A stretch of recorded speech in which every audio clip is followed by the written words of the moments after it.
आज सोमवार सुबह काठगोदाम थाना क्षेत्र के गुलाब घाटी के पास एक पिकअप वाहन के खाई में गिरने से उसमें सवार एक व्यक्ति की मौत हो गई, जबकि चालक गंभीर रूप से घायल हो गया है। सूचना मिलने के बाद मौके पर पहुंची पुलिस और अग्निशमन विभाग की टीम ने करीब 1 घंटे की कड़ी रेस्क्यू के बाद घायल और मृतक को खाई से बाहर निकाला।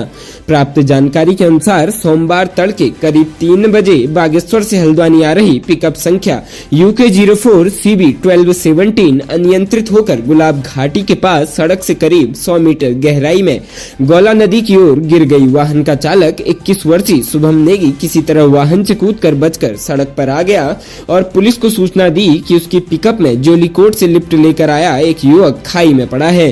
सूचना के बाद मौके पर पहुंची काठगोदाम पुलिस और अग्निशमन की टीम ने गंभीर रूप से घायल चालक के साथ ही नदी के पास रौखड़ में पड़े दूसरे वाहन सवार युवक को बाहर निकालकर 108 की मदद से सुशीला तिवारी अस्पताल भिजवाया। वहां वाहन में लिफ्ट लेकर सवार हुए युवक की मृत्यु हो गई। उसकी शिनाख्त करीब 25 वर्षीय नितिन जोशी पुत्र गोविंद वल्लभ जोशी निवासी जोलीकोट के रूप में हुई।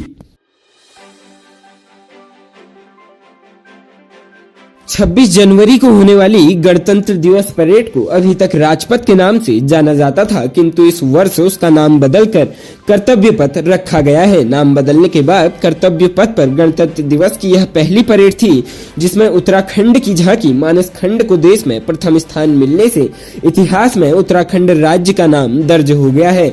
मुख्यमंत्री पुष्कर सिंह धामी ने इस उपलब्धि के लिए प्रदेश वासियों को बधाई देते हुए कहा कि यह उपलब्धि हम सबके लिए गौरवशाली पल है। मुख्यमंत्री ने कहा कि पुराणों में गढ़वाल का केदारखंड और कुमाऊं का मानस खंड के रूप में वर्णन किया गया है।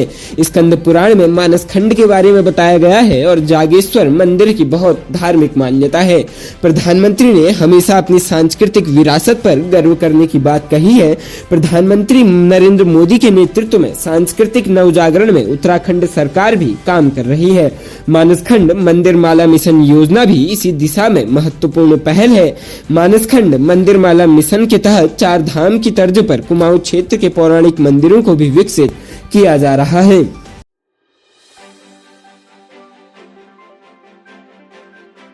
नशा मुक्त नैनीताल की परिकल्पना को साकार करने के उद्देश्य से पंकज भट्ट SSP नैनीताल के आदेशानुसार जनपद नैनीताल स्तर पर अवैध मादक पदार्थों की तस्करी बिक्री सेवन के विरुद्ध प्रचलित अभियान के तहत डॉक्टर जगदीश चंद्र SP अपराध यातायात नैनीताल एवं नितिन लोहनी क्षेत्राधिकारी भवाली के पर्यवेक्षण व उमेश मलिक प्रभारी निरीक्षक कोतवाली भवाली के दिशा निर्देशन में 29 जनवरी की देर शाम चौकी प्रभारी खैरना उप निरीक्षक दिलीप कुमार के कुशल नेतृत्व में कांस्टेबल प्रयाग जोशी व कांस्टेबल जगदीश धामी के द्वारा चौकी खैरना में शांति व्यवस्था कानून व्यवस्था बनाए रखने एवं अवैध मादक पदार्थों की रोकथाम करने हेतु चेकिंग के दौरान गोपनीय सूचना के आधार पर कैची धाम मंदिर से आगे बकरा डिग्गी पौधालय के पास से बाबा के वेश में अवैध चरस की तस्करी कर रहे 2 व्यक्तियों सत्यनारायण दास उर्फ दीपक सेन पुत्र राम अवतार दास उम्र 32 वर्ष हाल पता रामगंज चोपड़ा आश्रम जयपुर राजस्थान मूल पता ग्राम दोसा मोहल्ला व्यास थाना व जिला दौसा राजस्थान के कब्जे से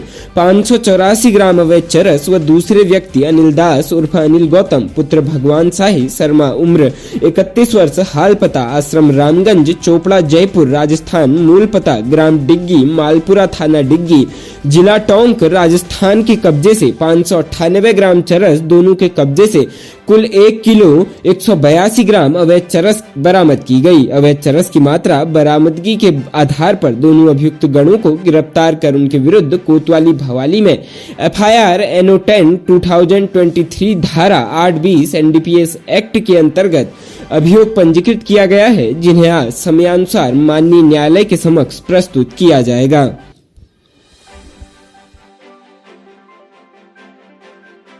प्रदेश के काशीपुर इलाके से एक हैरान कर देने वाला मामला सामने आया है, जहां पति से झगड़ा कर मायके गई पत्नी को बुलाने ससुराल पहुंचे एक व्यक्ति के साथ ससुराल वालों ने जमकर पिटाई कर दी। पुलिस ने SSP के आदेश पर आरोपियों के खिलाफ मुकदमा दर्ज किया है। कुंडा थाना क्षेत्र के ग्राम जगतपुर पट्टी निवासी धर्म प्रकाश पुत्र रूप सिंह ने वरिष्ठ पुलिस अधीक्षक को प्रार्थना पत्र सौंपा। कहा कि उसका विवाह 24 मई 2021 को राखी पुत्री स्वर्गीय राजेंद्र सिंह निवासी महुआ खेड़ागंज के साथ हुआ था। 20 अप्रैल 2022 को उसकी पत्नी लड़ झगड़ कर मायके चली गई। 16 सितंबर 2022 को कुछ लोगों ने सुलह समझौता करके उसकी पत्नी को ससुराल भेज दिया, लेकिन उसके व्यवहार में बदलाव नहीं आया और झगड़ा करके अपनी मां के घर चली गई। 20 दिसंबर 2022 को अपने पिता के साथ पत्नी को बुलाने ससुराल गया तो ससुराल वालों ने गाली गलौज करते हुए जमकर मारपीट की। पीड़ित ने घटना की तहरीर ITI थाने में दी, किंतु पुलिस ने कोई कार्रवाई नहीं की। इसके बाद पीड़ित ने वरिष्ठ पुलिस अधीक्षक को प्रार्थना पत्र देकर न्याय की गुहार लगाई। SSP के आदेश पर ITI थाना पुलिस पत्नी राखी, सास परमजीत, लड़की के मौसा बुद्ध प्रकाश, मौसी नीरज, राहुल व दिनेश के खिलाफ मुकदमा दर्ज किया गया है। प्रदेश में सड़क हादसे दिन प्रतिदिन बढ़ते जा रहे हैं, जिसके कारण किसी न किसी की जान जा रही है। हादसों में कई परिवार उजड़ चुके हैं। हर साल हादसों की वजह से जहां लोगों की जानें जाती है, वहीं कई लोग जीवन भर के लिए अपंग हो जाते हैं। सड़क हादसों के लिहाज से पिछले 7 सालों में 2022 सबसे ज्यादा जानलेवा रहा है। रिपोर्ट के अनुसार 2022 में 2021 के मुकाबले 19% अधिक हादसे हुए। पहाड़ी जिलों में यह आंकड़ा तेजी से बढ़ा है। 2021 में प्रदेश भर में 1405 हादसे हुए थे। 2022 में यह आंकड़ा 19.15% बढ़कर 1674 रहा। 2021 में हादसों में 820 लोगों ने जान गंवाई थी। 2022 में बढ़कर 1042 पहुंच गई। घायलों की संख्या में भी करीब 50% तक बढ़ गई। 2021 में सड़क हादसों में 1091 लोग घायल हुए थे, जबकि 2022 में यह संख्या 1613 रही। 2021 के मुकाबले 2022 में चमोली जिले में सड़क हादसों में 200% की बढ़ोतरी हुई। यहां 2021 में केवल 4 हादसे हुए थे, जबकि 2022 में 211। पर्वतीय जिलों में 2021 के मुकाबले 2022 के हादसों की बात करें तो टिहरी में 25, चंपावत में 127, उत्तरकाशी में 47, पिथौरागढ़ में 33, चमोली में 200, रुद्रप्रयाग में 22% बढ़ोतरी दर्ज की गई है।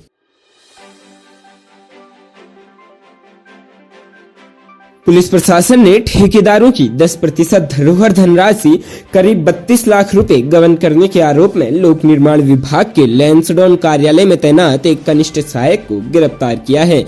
आरोपी ने यह धनराशि अपने रिश्तेदारों व परिचितों के बैंक खातों में ट्रांसफर की थी। पुलिस ने सरकारी धनराशि का गबन और धोखाधड़ी का मुकदमा दर्ज किया था। कोतवाल लैंसडॉन मणिभूषण श्रीवास्तव ने बताया कि 6 अगस्त 2022 को लोक निर्माण विभाग के प्रांतीय लोक अधिशासी अभियंता प्रेम सिंह बिष्ट ने कोतवाली में तहरीर दी थी, जिसमें उन्होंने ठेकेदारों की 10% धरोहर राशि के गबन होने की शिकायत की थी। तहरीर मिलने के बाद से ही पुलिस ने सरकारी धनराशि का गबन और धोखाधड़ी में मुकदमा दर्ज कर मामले की जांच शुरू कर दी थी। मामले की जांच के लिए CO ऑपरेशन विभन सैनी के मार्गदर्शन में पुलिस टीम का गठन किया गया। टीम ने जांच में पाया कि लोक निर्माण विभाग लैंसडॉन कार्यालय में तैनात कनिष्ठ सहायक आरोपी प्रमेंद्र सिंह ने देयक बाउचर्स की ऑनलाइन फीडिंग व डिपॉजिट कार्य के दौरान पंजीकृत ठेकेदारों की 10% धरोहर धनराशि लगभग 32 लाख रुपए अपने रिश्तेदारों व परिचितों के बैंक खातों में ट्रांसफर कर दी थी।